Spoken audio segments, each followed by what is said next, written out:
simbakakumu sudah sepuh, butuh perhatian. Karena Abi kan ingin berbakti kepada orang tua. Itu sudah tertanam gitu. Tertanam. Sehingga ketika suatu saat mereka sudah dewasa, kitalah yang menjadi sepuh dan bakakung itu. Kemudian ketika kita hubungi anak kita, aku lorong, saya sakit, anak maridun. Karena luar biasa. Saya sedang sakit, wahai anakku. Maka anak kita sudah langsung, oh iya betul. Dulu waktu Abi pamit ingin menjenguk simbah kakung juga seperti itu. Maka sekarang pun saat ini praktek-praktek nyata yang seperti ini sungguh dan sungguh, nah barakallahu fikum akan memberikan manfaat yang sangat luar biasa. Nah, ya mudah-mudahan pembahasan ringkas ini setelah zuhur bisa melengkapi pembahasan yang di depan tadi. Intinya barakallahu fikum, intinya agar kita berhasil di dalam mendidik anak-anak kita menjadi anak-anak yang saleh salehah, tidak menjadi anak-anak yang durhaka. Maka kita pun sebagai orang tua harus bisa mencontohkan, meneladankan kepada anak-anak kita bahwa kita pun sebagai anak kepada orang tua juga adalah anak yang saleh, anak yang saleh, anak-anak yang tidak durhaka, yang sopan santun, berakhlak baik kepada orang tuanya dengan akhlak yang baik. Berapa banyak ya ikhwan barakallahu fikum. Saya yakin kalau dikumpulkan saat ini di majlis ini saja, dari majlis ini ada sekian banyak pengalaman berhasil menarik dan merebut hati orang tua yang semula memusuhi dakwah kemudian bisa menerima dakwah meskipun tidak sepenuhnya, meskipun tidak bisa akhirnya betul-betul sama dengan kita dalam segala hal, tetapi paling tidak bisa memaklumi pilihan hidup manhaj salaf ini dengan pendekatan-pendekatan perilaku yang baik, dengan pendekatan sopan santun, dengan pendekatan dalam bentuk perhatian kepada orang tua. Orang tua yang punya kesulitan, kita yang membantu terdepan. Mudah-mudahan Allah Subhanahu wa taala akan memberikan kemudahan bagi kita sehingga kita menjadi orang tua yang berbahagia karena anak-anak kita berbakti dan tidak durhaka. Kita pun bisa membahagiakan orang tua kita karena kita pun bisa menjadi anak-anak yang berbakti, bukan anak-anak yang durhaka. Kita ingat kembali tadi hadis Nabi sallallahu alaihi wasallam. Celaka. Siapa dia ya Rasulullah? Kata Nabi sallallahu alaihi wasallam, seseorang yang Allah beri kesempatan berjumpa dan bertemu dengan orang tuanya, kedua-duanya atau salah satunya, tetapi ternyata hal itu tidak menjadikan sebab dia masuk dalam surga Allah Subhanahu wa taala. Hari-hari yang tersisa di bulan Ramadan ini, marilah kita manfaatkan dan kita maksimalkan sebaik-baiknya untuk memohon ampun, istighfar dan taubat. Barangkali selama ini kita menjadi anak yang selalu menyia-nyiakan orang tua. Barangkali kita selama ini adalah seorang anak yang tidak sabar, tidak telaten dan tidak tekun di dalam berdakwah kepada orang tua. Barangkali kita selama ini salah di dalam mendakwahkan agama kepada orang tua. Barangkali kita perlu introspeksi diri, memperbaiki diri. Maka momen Idul Fitri nanti, liburan, saat orang berkumpul, adalah momen yang baik. Adalah momen yang baik insyaallah taala. Adapun hal-hal yang sifatnya mungkar bisa kita manage, kita bisa hindari semaksimal mungkin. Asalkan tujuan utama kita telah tercapai, silaturahmi, menjaga hubungan tali silaturahim selesai, sudah tercapai, maka kita pun bisa berpamitan diri. Termasuk siang ini juga materinya sudah selesai, tinggal pamit. Gak pertanyaannya? Tadi dari panitia kan menyampaikan pertanyaan dari 2:30 sampai jam 3. Pengalaman yang lalu-lalu kurang. Kalau cuma setengah jam saja kan begitu. Apalagi pertanyaan buahnya ini. Dan biasanya talim semacam ini, kajian seperti ini, pertanyaannya tentang kasus-kasus begitu. Tapi pertanyaannya, apakah seorang anak yang diperlakukan berbeda dari saudara-saudaranya yang lain, orang tuanya selalu membeda-bedakannya hingga anak tersebut tumbuh dengan rasa dendam, tapi kemudian orang tuanya tambah membenci anak tersebut dan mengatakan bahwa dia anak durhaka. Bagaimana cara agar orang tua tahu bahwa anak itu durhaka karena kelakuan mereka? Jadi ini sang anak, yang kedua dari sisi orang tua. Dari sisi anak, misalkan saja anak itu adalah saya, atau si A. Dan memang betul-betul terasa pilih kasih orang tua, betul-betul dibeda-bedakan. Maka perbuatan buruk seseorang, apalagi yang melakukannya adalah orang tua kita sendiri, tidak pantas dibalas dengan keburukan juga. Tidak pantas. Allah Subhanahu wa taala berfirman dalam Al-Qur'an, "Walaman sabara wa ghafara, inna dzalika lamin azmil umur." Barang siapa yang mampu bersabar dan dia memaafkan kesalahan orang, inna dzalika lamin azmil umur. Sungguh ini termasuk perbuatan yang sangat baik dan sangat indah sekali. Nah, Allah Subhanahu wa taala juga berfirman dalam Al-Qur'an, "Faman 'afa wa aslaha fa ajruhu 'ala Allah." Barang siapa yang mau memberikan maaf, berusaha memaklumi. Wa aslah, bukan sekedar memberikan maaf dan memaklumi, bahkan dia membalasnya dengan kebaikan. Si A sudah berbuat salah dengan saya maafkan, saya maklumi, bahkan saya beri kebaikan untuknya. Fa ajruhu 'ala Allah. Pahala dia itu pasti ditentukan Allah Subhanahu wa taala. Memang sulit sih membalas keburukan dengan kebaikan. Hanya hamba yang berjiwa besar saja yang mampu melakukannya. Ya. Seorang ulama besar semacam Muhammad bin Sirin, Al-Hasan Al-Basri, kalau mereka mendengar seseorang bercerita jelek tentangnya, malah buat kado, diantar ke rumahnya. "Mas, ada kado buat Anda." "Oh, kok bisa?" "Terima kasih. Ini sebagai hadiah dari saya karena Anda telah membantu mengurangi dosa-dosa saya." Nyelekit kayak gitu mungkin gitu. Kalau kita yang melakukannya mungkin tambah parah itu.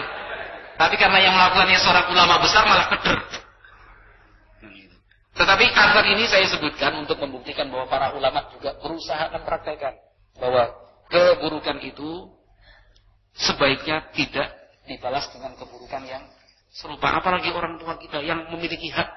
Artinya katakan saja perbuatan itu salah. Kita sepakat bahwa orang tua kita salah dalam hal ini. Tapi kesalahan ini tentu tidak akan menghapus hak-hak mereka.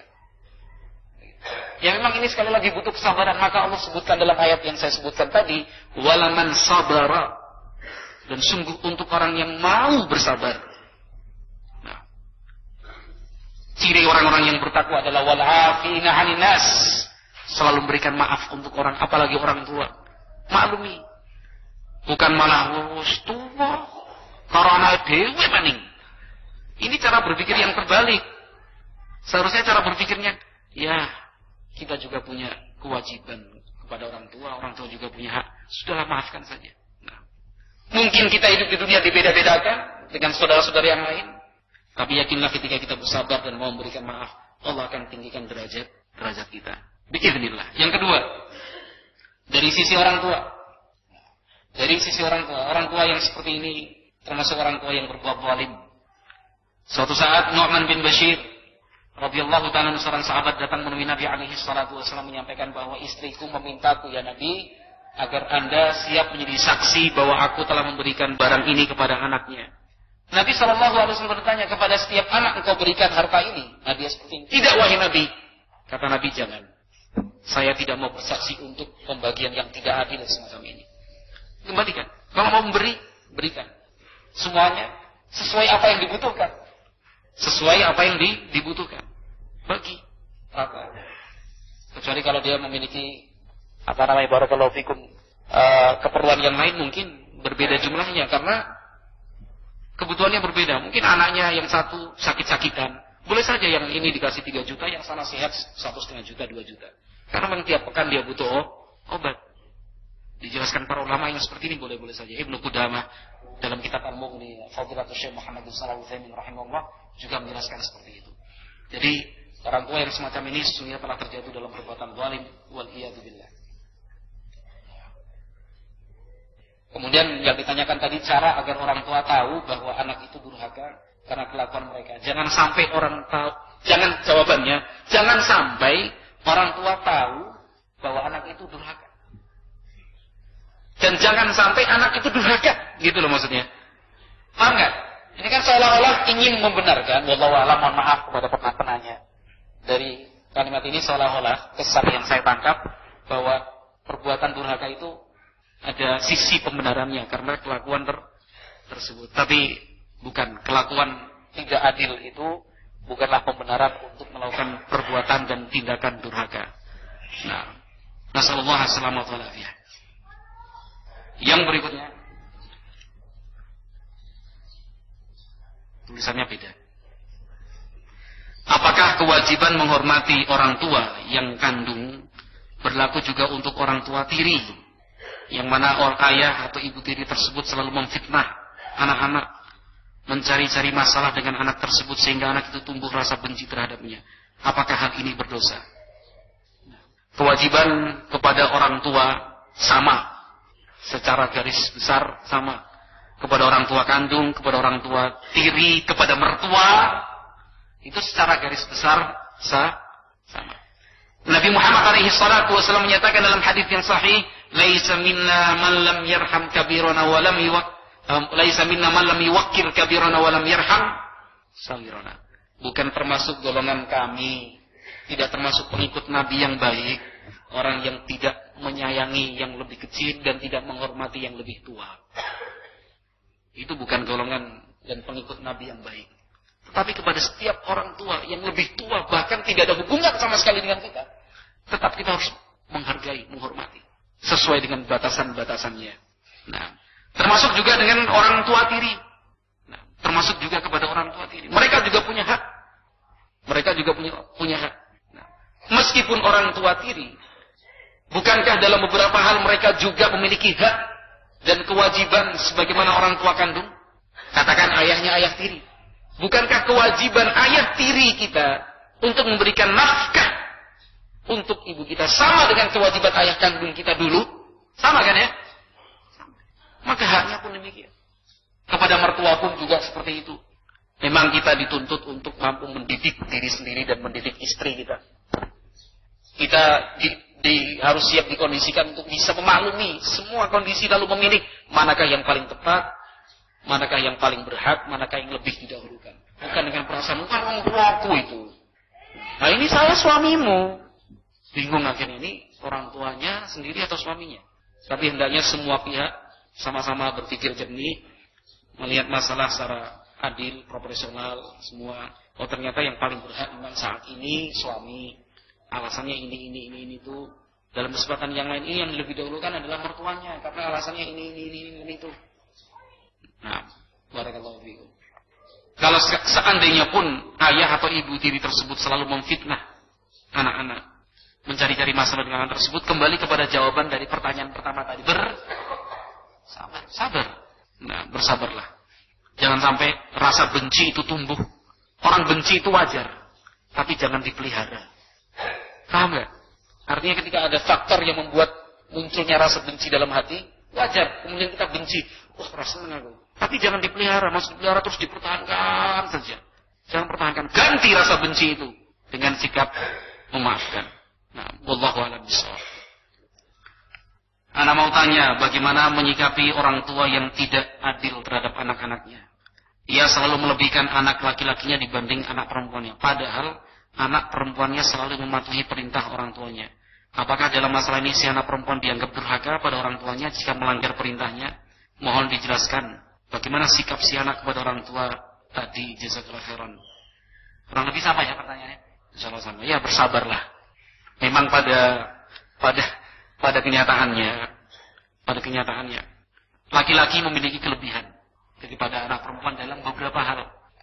Jadi kadang-kadang begini, tidak berniat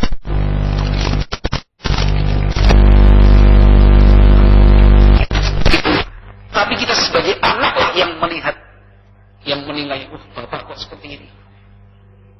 Mungkin justru karena rasa sayangnya bapak kepada kita, akhirnya kita tidak mendapatkan tugas ini, tidak dipercaya ini dan itu, karena tidak ingin kita capek. Misalnya sudah, ini ngomah wae to, serabu, sing kerja ben masmu. Bisa saja seperti itu terjadi. Nah, maka wallahu a'lam bishawab. Sekali lagi, sikap orang tua yang tidak adil bukan alasan untuk kemudian kita durhaka. Sikap orang tua yang tidak adil, sekalipun benar tidak adil, itu bukan alasan untuk kemudian kita melanggar perintahnya. Selama perintah itu syar'i dan tidak bertentangan dengan Al-Quran dan Sunnah Nabi Muhammad SAW. Begitu ya. Ada seorang pemuda yang dulunya dia adalah anak baik santri ponpes salafi. Setelah di sana lama dia keluar dan bergaul dengan anak muda zaman sekarang. Padahal dia juga anak muda zaman sekarang. Kan belum berbeda jawabannya ya. Tak tentu arah hidupnya. Orang tuanya sudah berkali-kali memberinya pelajaran. Tapi apa boleh dikata, hidayah Allah belum datang kembali untuknya. Tahun ini adalah tahun keempat atau kelima dari jazakallahu khair. Saya butuh sekali jawabannya. Ada tanda tangannya kecil. Ada tanda tangannya. Kalau memang barakallahu fikum kondisi seperti yang dicatat dan ditanyakan di sini, maka perbuatan itu termasuk kategori durhaka pada orang tua. Termasuk kategori durhaka pada orang tua. Orang tua dalam kasus seperti ini ada dalam posisi mazlum, terzalimi. Manfaatkan sebaik-baiknya. Posisi orang tua yang didurhakai oleh anaknya. Posisi orang tua yang dizalimi oleh anaknya dengan sikap-sikap durhaka seperti itu. Manfaatkan sebaik-baiknya. Maksudnya apa? Maksudnya ingat hadis Nabi sallallahu alaihi wasallam, wattaqi da'watal mazlum fa innahu laisa bainaha wa bainallahi hijab. Hadis Muadz ibnu Jabal muttafaqun alaih. Kata Nabi sallallahu alaihi wasallam, hati-hatilah dari doa orang yang terzalimi. Karena doa yang dipanjatkan orang terzalimi itu tidak akan terhalang dari Allah Subhanahu wa taala. Mustajab, makbul. Bukannya kemudian kita mendoakan celaka untuk anak itu, bukan. Justru tempatkan doa orang terzalimi kan makbul, mustajab. Merebut kembali hatinya. Saya yakin setiap orang tua yang memiliki kasus anak seperti ini, kemudian dia melakukan pendekatan hati ke hati, pasti akan kembali ke pangkuannya. Itu pasti. Tapi seringnya orang tua sudah terbawa oleh rasa marah, mangkel, putus asa. Akhirnya ketika dia berbicara kepada anak semacam ini, yang dia bicarakan adalah kamu salah, kamu benar, kamu hak, kamu batil. Tidak boleh ini, tidak boleh itu. Tapi ajaklah dia berbicara, berdiskusi. Kata orang Jawa, diuangke, ya kan? Maunya apa nak? Gitu. Kalau bapak salah, cobalah sampaikan kepada Abi. Abi siap minta maaf. Nah. Atau mungkin pembicaraan itu dimulai dengan permohonan maaf. Mengalahlah kepada anak. Tidak usah terlalu egois kita. Asing salah anakku, aku sudah begini dan begitu kok. Mengalah untuk sebuah hidayah. Berharga sekali. Panggil dia, ajak bicara baik-baik. Langsung sampaikan, sudah nak, Abi minta maaf. Mungkin Abi yang selama ini salah kepada kamu. Abi siap untuk kamu hukum. Abi sampaikan terus. Sampaikan permohonan maaf, titik. Sudah. Kalau bisa menangis, tapi jangan dibuat-buat. Menangisnya ya karena betul-betul tulus. Saya yakin orang tua yang tulus, meskipun tidak ada anjuran menangis, tetap menangis dia. Nah, sampaikan dengan tulus. Sudah Abi yang minta maaf. Abi yang salah. Kamu nggak salah. Angkat dia. Sudah. Selesai itu tidak usah dibahas terlalu panjang. Sudah. Sepertinya Abi setelah menyampaikan seperti ini baru puas. Ada ganjalan yang baru saja Abi lepaskan dari hati. Ya, harapan Abi, kamu mau memaafkan Abi. Itu saja harapan Abi. Sudahlah. Mudah-mudahan Allah mengampuni dosa Abi. Tutup. Gak usah dibahas yang macam-macam. Itu pasti anak mikir, waduh, Abiku sampai kayak gini. Mudah-mudahan seperti itu. Dan insya Allah banyak berhasilnya kok. Coba saja. Buat anak harus coba-coba. Anak mau tanya, bagaimana cara menyikapi seorang ayah yang emosional dan tidak sabar dalam menyikapi masalah yang ada dalam keluarga. Baik dari sisi istri ataupun anak-anaknya. Apa yang harus dilakukan mengingat watak beliau yang keras. Tolong berikan jawaban. Tanda pentung ya. Nah, yang menyikapi seorang ayah yang emosional, jangan dengan emosional juga. Kan gitu. Keras dilawan keras, pecah. Batu dengan palu juga pecah. Iya kan? Tapi kalau batu sekeras apapun dilemparkan ke dalam air, iya kan? Pelan dia jatuh. Sampai di dasar air pun jatuhnya, pendaratannya sempurna. Set. Kan begitu ya? Sekeras apapun batu itu akan tenggelam juga oleh ketenangan air. Kan gitu. Jadilah seperti air. Itu tadi. Nah, orang yang memiliki watak emosional, temperamen ya, mudah marah. Itu suatu saat akan mengalami titik jenuh. Pasti mengalami titik jenuh. Itu pasti. Marah terus. Gitu. Dan untuk membalikkan titik tersebut, justru berikan untuk dia apa yang dia mau, apa yang dia inginkan, apa yang dia senangi. Bapaknya suka marah, tapi kita tahu bapaknya seneng kalau misalnya dipijeti, pijet. Bukannya malah bapak nusu-nusu gelem mijet, aku nggak mau, Umi nggak mau mijet. Bukan seperti itu. Itu tadi yang saya gambarkan dengan luas kekuatan air tadi itu ya, dalam ilustrasi kita sehari-hari. Nah, bapaknya seneng kalau jubahnya rapi, istrikan terus. Jadilah seorang anak yang baju abinya langsung disetrika terus. Padahal abinya marah-marah terus.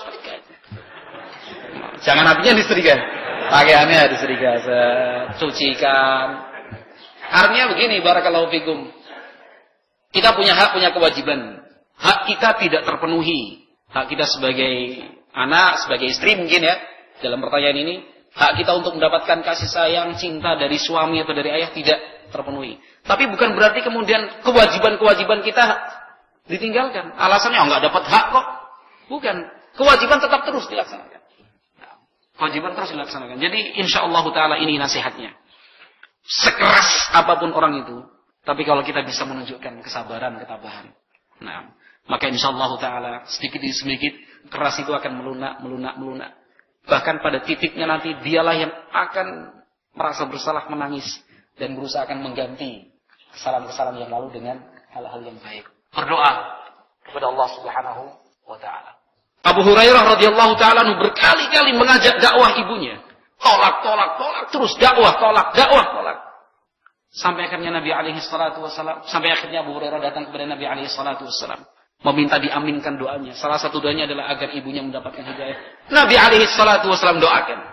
Pulang ke rumah, baru ketuk pintu, kata ibunya, "Jangan masuk dulu Abu Hurairah. Tunggu sebentar." Dari luar kedengaran tuh suara gemercik air, tanda orang mandi. Ibunya mandi. Pintu dibuka. Menyambut Abu Hurairah. Yang menyambut ibunya dalam keadaan wajah berseri-seri sambil mengucapkan syahadatain. Asyhadu an la ilaha illallah wa asyhadu anna Muhammadan Rasulullah. Pengaruh dari sebuah doa.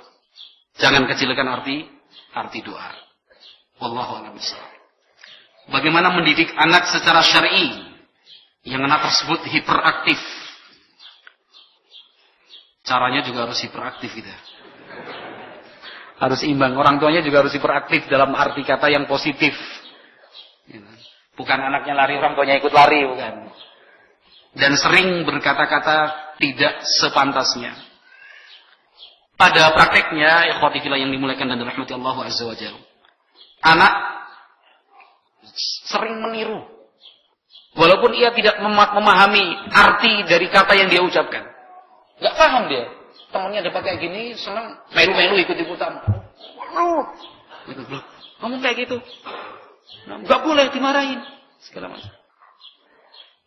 Cara yang terbaik adalah didudukkan perkaranya. Nak, coba duduk. Coba diulangi kata tadi. Biasanya anak gak mau. Enggak. Biasanya begitu. Kalau orang tuanya sudah mengeluarkan perbawanya, mengeluarkan wibawanya, tenang, bukan dengan wajah yang tapi coba nak duduk dulu sini. Misalnya namanya Syakir duduk. Umi mau tanya. Coba diulangi lagi tadi kata-kata yang Syakir ucapkan. Enggak mau kayaknya. Enggak apa-apa, diucapkan saja. Diulangi lagi. Enggak. Kalau sudah enggak, alhamdulillah kan. Berarti enggak akan terulang lagi. Tapi kalau coba diulangi lagi. Ucapkan gini, Syakir tahu apa artinya kalimat ini. Kan didudukkan perkaranya, jangan cuma dimarahin. Dimarahin sementara kita tidak mendudukan perkaranya, besok terulang lagi. Karena dia belum tahu kalau itu buruk. Itu tidak boleh syakir. Kata seperti ini artinya jelek. Kalau syakir mengucapkan kata ini di depan orang lain, bukan kepada Umi, bukan kepada Abi, mungkin syakir akan dipukul oleh orang. Karena syakir mengucapkan di depan Umi dan Abi, ya Umi dan Abi hanya mengingatkan. Tapi kalau kalimat seperti ini syakir ucapkan kepada orang lain, bisa saja syakir itu akan dipukul. Ini kalimat tidak baik. Kan didudukan. Jangan diulangi lagi. Kan begitu ya.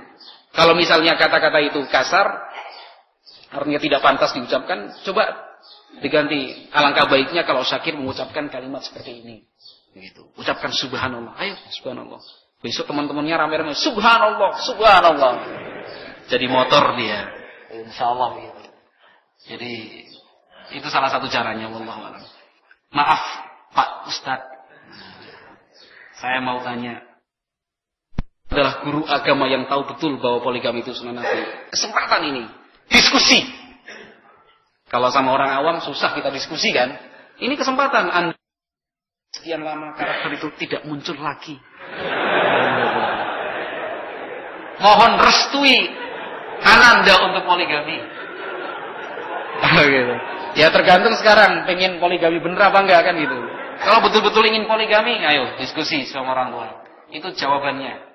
Jawaban saya, silahkan panjenengan diskusi dengan orang tua yang guru agama tersebut. Insyaallah diskusinya jangan yang tegang, menarik begitu. Jangan menggurui karena bapak Anda adalah guru. Iya kan? Tapi diskusi. Sesok le. Tapi kita sebagai anak harus bisa meyakinkan orang tua. Yakinkan orang tua bahwa Anda mampu melakukan poligami. Pasti orang tua pun akan meyakinkan Anda untuk segera poligami. Tapi kalau tidak bisa meyakinkan ya terimalah dengan legowo. Kalau misalnya tidak bisa meyakinkan orang tua nggak yakin ya terima dengan legowo. Jangan, terserah bapak. Yang penting saya nggak. Adil. Kalau bisa meyakinkan alhamdulillah. Kalau tidak ya terimalah dengan legowo. Begitu insyaallah. Yang jelas yang tanya bukan dari sini. Yang tanya pasti tertawanya nggak terlalu keras. Ana mau tanya, bolehkah kita marah dan benci dengan saudara yang durhaka terhadap ibu? Sudah berkali-kali ibu sakit gara-gara omongan dan perbuatannya. Berkali-kali pula kami mengingatkan agar dia sadar tapi selalu kembali menyakiti ibu. Terima kasih Ustaz. Sama-sama. Seperti yang saya sebutkan tadi, marah dan benci itu boleh-boleh saja, asalkan terkendali, asalkan sesuai dengan batas syar'i, kemudian tidak menjadi alasan kita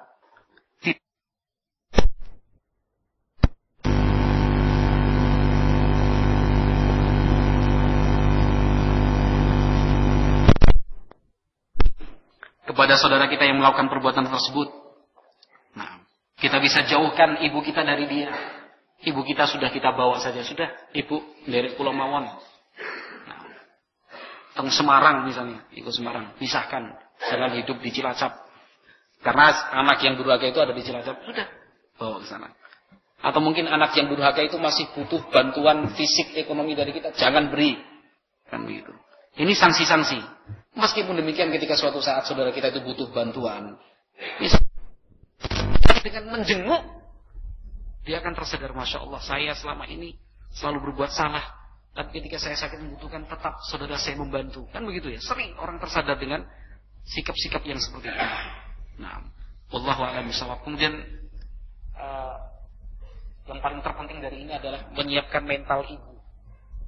Ketika ibu kita sudah disiapkan mentalnya, kemudian suatu saat disakiti lagi oleh saudara kita, ibu sudah punya bekal benteng yang kuat. Nggak mempan, sudah. Begitu. Kita senang-senangkan hati ibu kita, artinya di satu sisi ibu kecewa dengan sikap seorang anak, tapi sikap kecewa itu akan tertutup dengan sikap bakti anak-anak yang lain. Kan terobati ya, akan terobati. Begitu. Wallahu a'lam bishawab. Bagaimana orang tua sudah mendidik dengan baik, tetapi si anak tetap mabuk, teler di jalanan. Apa hukumnya bagi orang tua di yaumul akhir? Apakah tetap masuk neraka ataukah surga? Itu tadi sudah kita simpulkan dalam awal pertempuran. Awal pertemuan. Artinya ketika orang tua telah melakukan tugas-tugasnya dengan baik, kemudian hasil akhirnya tetap seperti ini, maka tidak ada hukuman yang berlaku untuk orang tuanya. Seperti Nabi Nuh alaihi salatu wassalam, anaknya durhaka, sudah diajak dakwah tetap menolak juga. Siksa dari Allah sudah diturunkan dan ditampakkan juga tetap tidak mau tunduk. Kata Nabi Nuh, "Nah, ya bunayyarkam ma'ana wa la takun ma'al kafirin." Wahai anakku, ayolah naik kemari bersama denganku di atas perahu besar ini. Jangan engkau bersama dengan orang-orang kafir. Anaknya menjawab, qala sa'awi ila jabalin yahsimuni minal ma'ayah.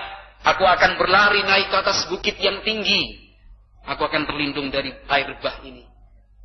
Nabi Nuh ingatkan lagi, la asimal yauma min amrillahi illa man rahim. Anakku, hari ini tidak ada yang Allah selamatkan kecuali kecuali hamba yang Allah berikan rahmat untuknya. Nah, tetapi terus anaknya ingkar. Fakana minal mughraqin. Akhirnya anaknya pun termasuk orang-orang yang ditenggelamkan Allah Subhanahu wa taala. Nabi Nuh sudah berusaha semaksimal mungkin sampai anaknya akan meninggal mati dalam peristiwa air bah itu. Tetap Nabi Nuh mengajak, ayo tidak putus asa. Maka meskipun dalam keadaan seperti ini, anaknya mabuk, anaknya teler, doa tidak boleh berhenti. Wallahu a'lam bishawab. Bagaimana pula kalau ketemu orang Syiah yang ada di Indonesia, apakah boleh ditempeleng atau diajar? Karena mereka sudah menginjak-injak martabat sahabat Nabi, bahkan mereka menjelek-jelekkan sahabat. Ya tidak seperti itu. Insya Allah sudah dibahas kemarin ya, 3 man Syiah itu ya. Insya Allah. Khair insya Allah. Jangan ditempeleng, jangan diajar. Nah, pergunakan cara-cara yang hikmah, cara-cara yang baik. Nah. Kalau anak saya dibangunkan untuk makan sahur, ternyata susah. Bolehkah saya siram dengan air dingin? Terima kasih. Boleh saja. Apalagi sebelumnya sudah ada perjanjian. Itu lebih hikmah lagi. Dalam keadaan sadar, anaknya bilang, "Nak, besok sahur puasa." "Oh ya, Bi. Kalau misalnya susah bangun, Abi siram dengan air, boleh?" Mikir anaknya. "Boleh nggak?" "Boleh." Anaknya, "Jangan, Bi. Nah, kalau nggak disiram dengan air dingin, cara bangunkan kamu gimana?" Biarkan anaknya yang menjawab. Jawab. Kalau tidak disiram dengan air, dengan cara apa? Jadi biar anaknya nanti tidak tersinggung. Nanti akhirnya ya dijiwit. Ya, betul dijiwit ya. Jadi besok sahur bangunkan nggak bisa, jiwit. Anaknya mau marah gimana? Wong itu hukuman yang dia sendiri yang menetapkan, kan begitu ya? Wallahu a'lam bishawab. Bismillah. Maaf Ustaz, ana mau tanya. Anak yang murtad apa masih harus dinasihati dan dikunjungi? Masih. Anak yang murtad masih dinasihati. Tadi cerita Nabi Nuh alaihi salam sudah hampir celaka ini, tetap Nabi Nuh mengajak. Kunjungi. Kalau memang itu ternyata akan memberikan manfaat, dan pasti akan memberikan manfaat. Jadi tujuan orang tua datang mengunjungi anaknya yang murtad bukan cuma sekedar basa-basi. Bukan.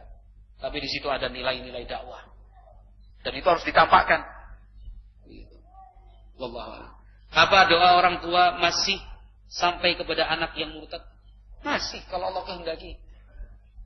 Doa yang kita ucapkan untuk orang-orang kafir. Sekian banyak doa dalam Al-Quran.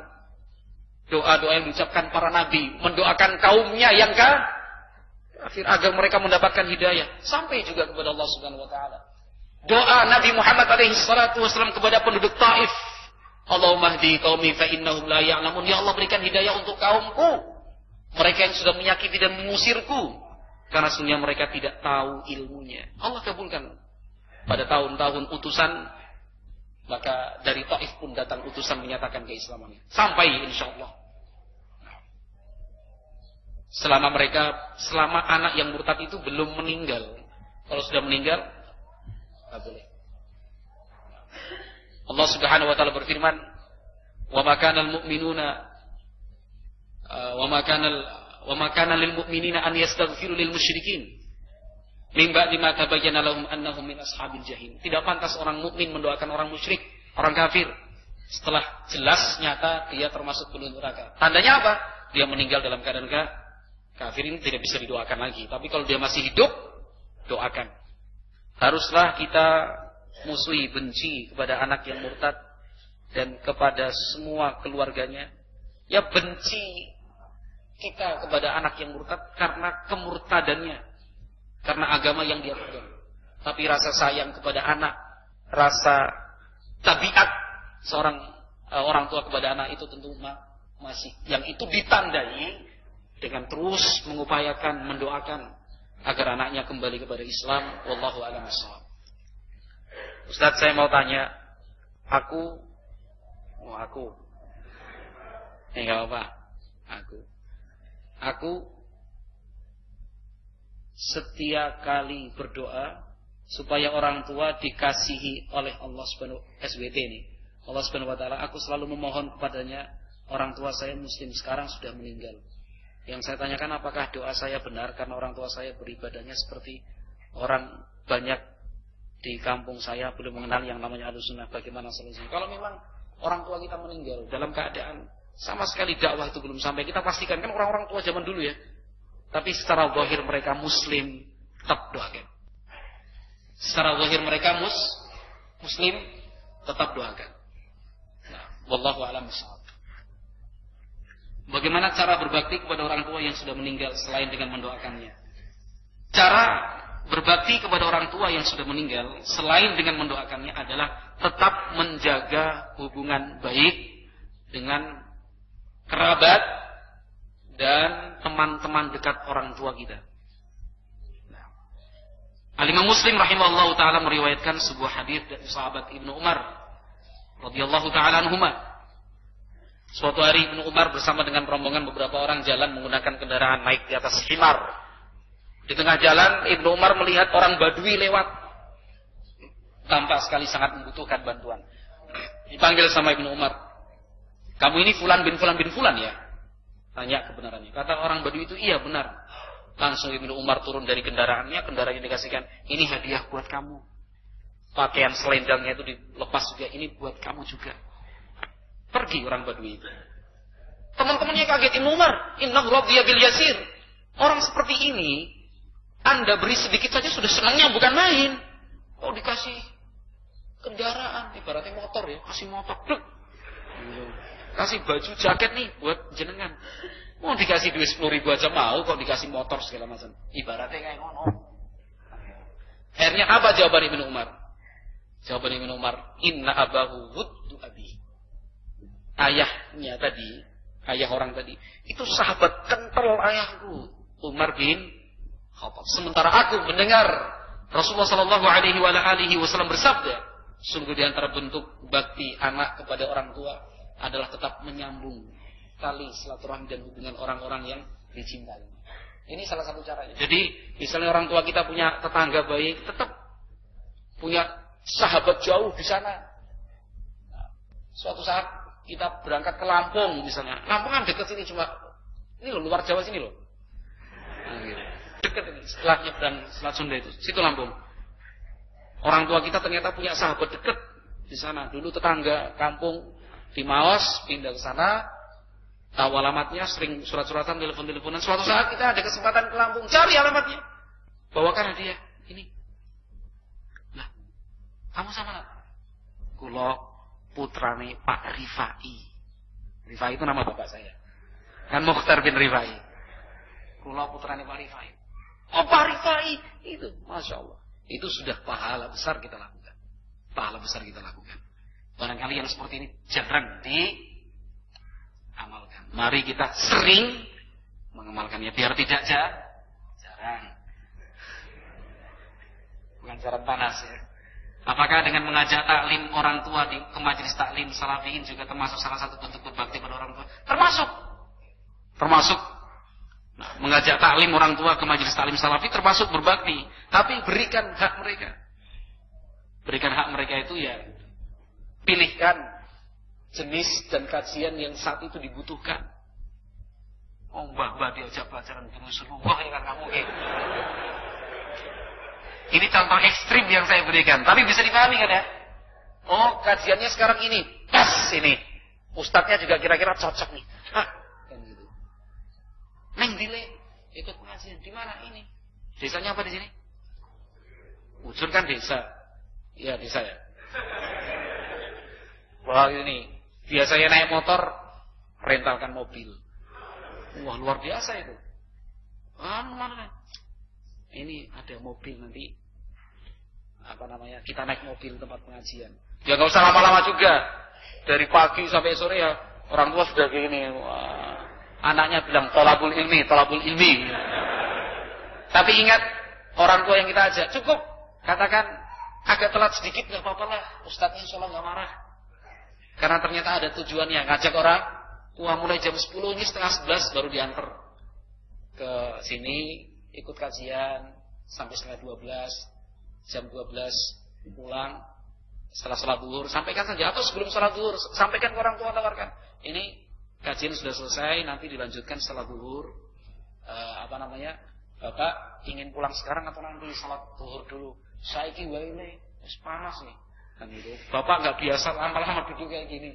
Oh ya, diantar pulang, jangan tanggung Pak sholat zuhur sebentar lagi. Ya jangan seperti itu. Artinya ini sedikit penjelasan tentang maksud ucapan saya, namun berikan hak-haknya. Kalau misalnya orang tua kita tidak tahan dingin, siapkan karpet seperti ini. Siapkan untuk ustadznya. Siapkan untuk orang tua biar nggak dingin. Kasih bantal, muliakan. Jangan, Pak, belajar agama itu harus semangat duduk di depan ustadz. Ya jangan gitu juga. Misalnya bapak kita sakit-sakitan punggung, carikan posisi di tembok, kan itu kan tembok bersandarkan posisi orang-orang tua itu.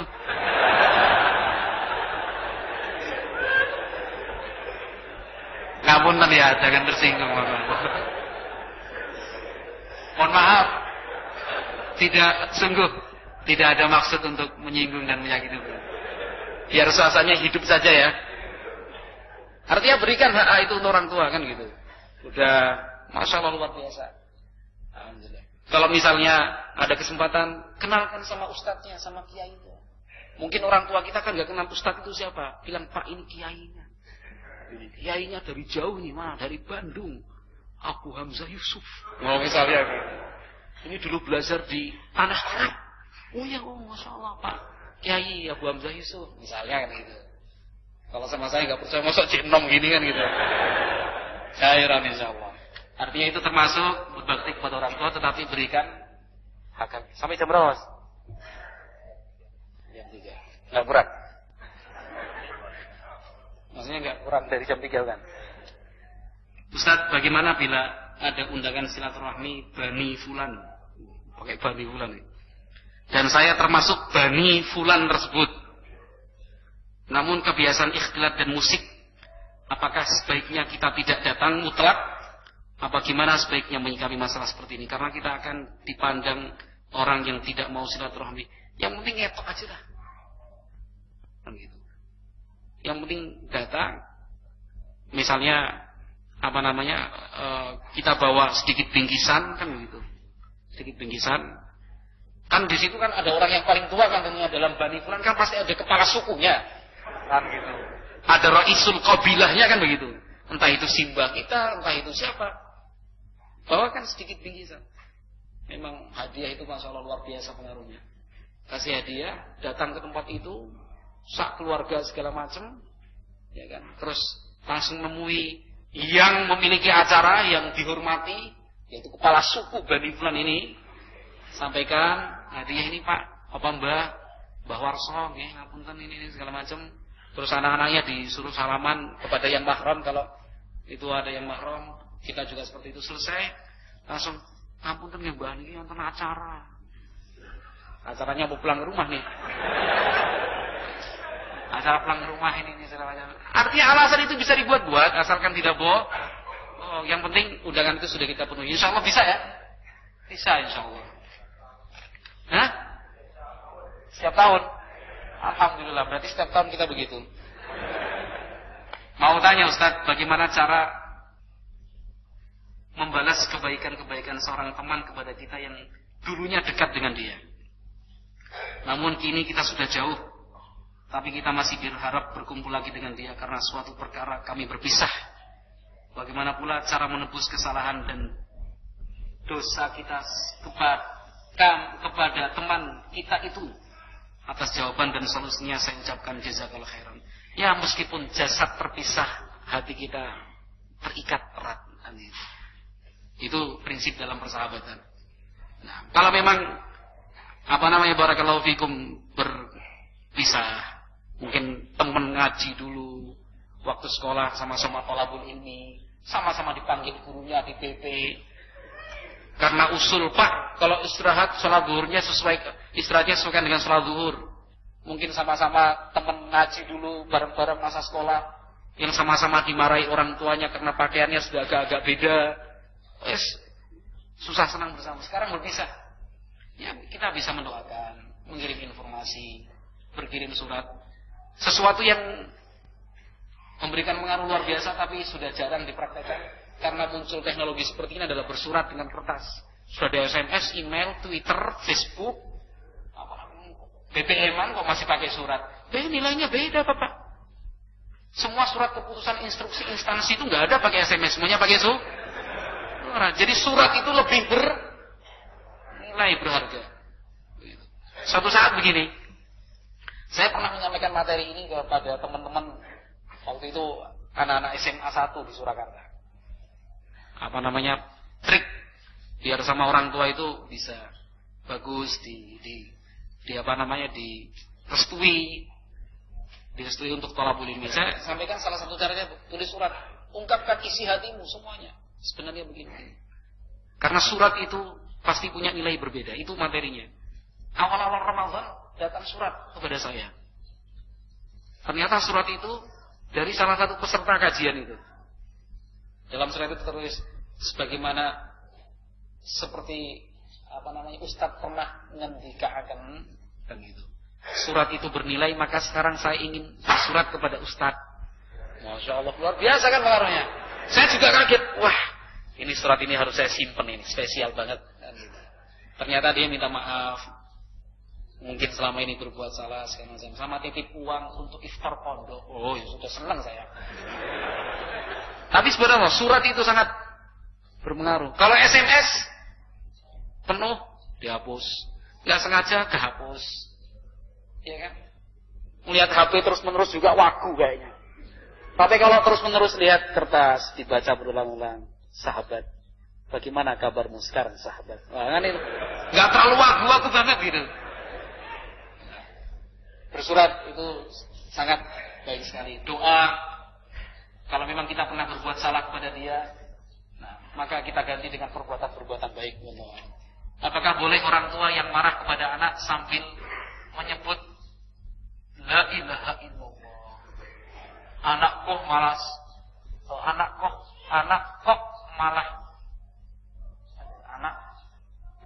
malas nakal dan sebagainya. Oh gitu. Anak kok malas nakal dan sebagainya. Ya boleh-boleh saja. Ini kalimat-kalimat seperti ini terpuji. Nabi SAW berdoa, dalam doanya, wa as'aluka kalimatal haqqi fil ghadabi war ridha. Kurang lebih seperti itu ya. Ya Allah, aku mohon kepadamu agar aku dimudahkan untuk mengucapkan kata-kata yang hak, kata-kata yang baik dan benar ketika dalam keadaan marah maupun tidak. Maka yang seperti ini termasuk baik. Wallahu a'lam bishawab.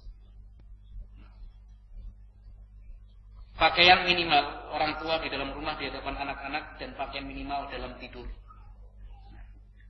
Selama yang aurat mughalladhahnya, aurat yang besar dan beratnya tidak nampak. Wallahu a'lam bishawab. Pakaian yang menjadi uruf kebiasaan kita. Orang tua kami sering didatangi oleh orang-orang untuk diminta bantuannya guna memperlancar rezeki, kelanggengan hidup, dan sering mengadakan acara pernikahan yang sangat bertentangan dengan syariat Islam. Sementara orang tua kami tidak pernah mempraktikkan kepada kami dalam acara pernikahan atau yang lain. Bahkan beliau membiarkan anak-anak perempuannya mengaji dan berhijab dengan hijab yang syar'i. Bagaimanakah kami menyadarkan kedua orang tua kami? Jazakallahu khairan. Wah, ini kesempatan, ini modal besar ini. Sungguh-sungguh modal besar sekali. Artinya orang tua Anda memiliki potensi untuk baik. Buktinya hal yang seperti ini Anda diberi kebebasan untuk mengaji, berhijab dengan hijab yang syar'i. Nah, maka ini sebenarnya tinggal tunggu waktunya. Tinggal tunggu waktunya, saat yang tepat barulah Anda menyampaikan. Orang yang seperti ini kebiasaannya, wallahu a'lam, itu mereka sulit meninggalkan kebiasaan seperti ini karena sudah terikat dengan yang namanya paugeran. Terikat dengan sebuah kepentingan. Jadi kalau dia tinggalkan, khawatir nanti orang-orang itu tidak hormat lagi dengan dia dan segala macam, kan begitu. Itu biasanya kehilangan pangkat, kehilangan kedudukan, dipandang jelek. Itu sementara dia meyakini bahwa perbuatan itu salah. Ini kita tinggal tunggu waktu, cari kesempatan dan waktu yang tepat, yakinkan kepada orang tua bahwa perbuatan itu tidak benar, dan Allah akan memberikan ganti dengan yang lebih baik, insyaallah taala. Banyak-banyak berdoa, ini modal yang besar. Ada seorang ibu yang meminta anak perempuannya untuk mengantar ke pasar dengan mengendarai sepeda motor, padahal bapaknya ada dan bisa naik motor tapi tidak mau mengantar. Kemudian akhwat tersebut berkata, sekarang anak kalau naik motor sudah takut. Kemudian bapak akhwatnya marah-marah, mohon bimbingannya, apakah yang jawab atau tidak, kan itu juga diperhatikan. Nah, ini tidak bisa dijawab sekarang ini. Wallahu a'lam bishawab. Ini butuh kembali ke hukum naik motor itu ya. Kemarin waktu di pelajaran di veteran ada sempat pembahasan seperti itu. Ada kontak batin ini. Sudut segitiga ini, segitiga tidak sama sisi. Seret. Karena yang berhak menghentikan saya cuma beliau. Bagaimana Mas? Lanjut, sudah. Lanjut lagi, sudah. Terus.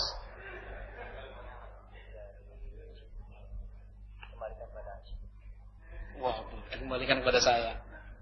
Bagaimana hukumnya dalam Islam jika seorang anak memanggil ibu kandungnya dengan panggilan nenek?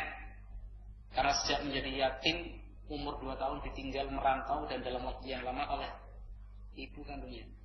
Jika seorang anak memanggil ibu kandungnya dengan panggilan nenek, karena sejak menjadi yatim umur 2 tahun ditinggal merantau dan dalam waktu yang lama oleh ibu kandungnya, ya sebaiknya dipanggil ibu lah. Setelah mungkin yang seperti ini khawatirkan nanti akan terbiasa, kemudian sulit untuk dihilangkan. Kalau memang sudah disadari bahwa hal seperti ini tidak seharusnya dilakukan, maka panggilan itu bisa diubah, panggilkan dengan ibu. Apakah anak berdosa jika seorang ibu dengan penuh kerelaan melayani masalah makan kepada anaknya yang sudah dewasa? Tidak berdosa. Misalnya saya sudah besar nih, udah punya anak, udah punya istri, kan begitu, udah punya keluarga. Suatu saat kita berkunjung ke rumah ibu, rumah orang tua kita. Orang tua itu senang sekali, menyenangkan anaknya itu senang. Kemudian akhirnya sudah, kamu duduk saja, nanti ibu yang nyiapkan makanan. Boleh-boleh saja. Apalagi kita melihat ketulusan dari ibu. Justru ketika kita melihat ketulusan dari ibu, lalu kita tidak mengiyakan ketulusan tersebut, mungkin kita malah menyakiti dan menyinggung hati seorang ibu. Kalau memang itu tulus dari ibu, nggak apa-apa. Tapi ya jangan malah ditambahi minumnya teh ya bu. Jangan disalahgunakan. Boleh secukupnya, artinya secukupnya itu sesuai dengan tawaran dari ibu. Atau misalnya bu, sambelnya jangan banyak-banyak. Nggak perlu. Kita ingin menyenangkan hati ibu, punya ibu mengambil sebanyak apapun segala macam. Terima kasih bu. Maturnuwun. Kecuali kalau ibunya tanya, nasinya banyak apa sedikit le? Sedikit saja bu, boleh dijawab. Jangan manut ibu ya, jangan juga. Bolehkah seorang anak memberikan sedekah kepada ibunya setiap hari? Walaupun hanya berupa makanan, bukan uang, boleh saja. Bagaimana kriteria anak yang saleh bisa diperoleh oleh anak yang ditinggal mati kedua orang tuanya? Tadi sudah ya dibahas ya. Mendoakan, menjaga hubungan baik dengan orang-orang dekat orang tuanya. Bagaimana cara birrul walidainnya karena mereka meninggal dalam kondisi tidak salat. Artinya kalau secara zahir mereka bukan muslim, tidak salat dan tidak segala macam, ya sudah. Nah, maka tidak ada yang bisa kita lakukan. Nah, karena secara zahir mereka bukan muslim. Kurangannya mudah-mudahan pembahasan kita bermanfaat. Dan mohon maaf tadi yang sandar di dinding. Itu tadi sungguh tidak ada niatan yang ingin menyinggung, bukan. Pas ingin suasana hidup saja ya. Ini juga ya banyak kok. Wallahu a'lam bishawab. Daripada kebawa-bawa di dalam hati nanti rasa bersalah kan itu ya. Mohon maaf, ngapunten. Nah, wallahu a'lam bishawab. Subhanakallahumma wa bihamdik asyhadu an la ilaha illa anta astaghfiruka wa atubu ilaik. Walhamdulillahirabbil alamin.